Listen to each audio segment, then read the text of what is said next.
Nakakuha man ng 36 points ang soaring Falcon star na si Shaina Nitura, ay bigo pa rin siyang maibigay ang panalo sa Adamson nang sila'y talunin ng UST Growling Tigers sa isang come-from-behind na panalo sa loob ng 5 sets sa UAAP Season 87 Women's Volleyball Tournament. Dinala ni Regina Horado ang UST sa 5th set sa tulong ng kanyang tatlong sunod-sunod attack sa set 4. Mula dito ay tuloy-tuloy na ang momentum ng Growling Tigers sa set 5 kung saan sila'y lumamang ng 9-4 mula sa dalawang aces ni Cassie Carvalho, isang cross-court hit ni Angge Poyos, 3 attacks mula kay Horado, isang attack error ni Nitura at isang off-speed hit ni Mabeth Hilongo. Sinubukang humabol ng Soaring Falcons 9-6, ngunit hindi sila nagtagumpay nang magpakawala ang UST ng back row hit mula kay Hilongo, isang attack ni Poyos at off-the-block hit ni Pia Abu.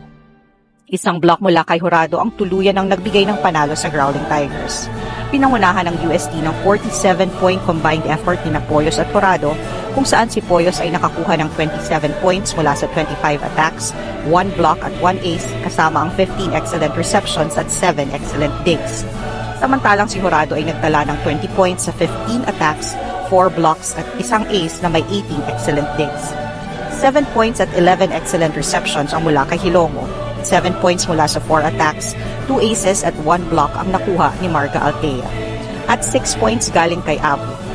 Habang si Carvalho ay nakagawa ng 25 excellent sets at 4 points sa 3 aces at isang attack. Si Depdet Pepito ay nakakuha naman ng 15 excellent digs at 11 excellent receptions.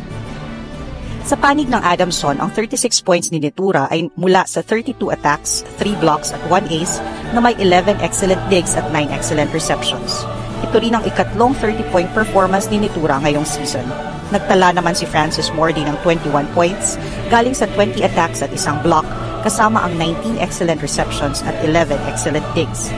22 excellent sets ang nagmula kay Faye Sagaysay at 15 excellent receptions at 10 excellent digs kay Juris Manuel.